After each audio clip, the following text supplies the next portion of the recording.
अकोला इथं Maharashtra institute of rural development Akola द्वारा संचलित गायगावच्या national military school and junior college of science तर्फे 67व्या शालेय बॉक्सिंग स्पर्धेचं आयोजन करण्यात आलं आहे। यावेळी जिल्हा क्रीडा अधिकारी सतीश चंद्र भट यांनी शाळेतील विद्यार्थी आणि शिक्षकांशी संवाद साधला।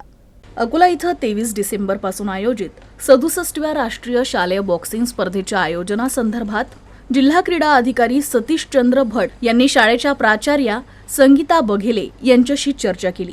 यावेळी त्यांनी शाळेतील सर्व विद्यार्थी आणि शिक्षकांशी संवाद साधत शाळेच्या कार्याचा आणि प्रगतीचा आढावा घेतला।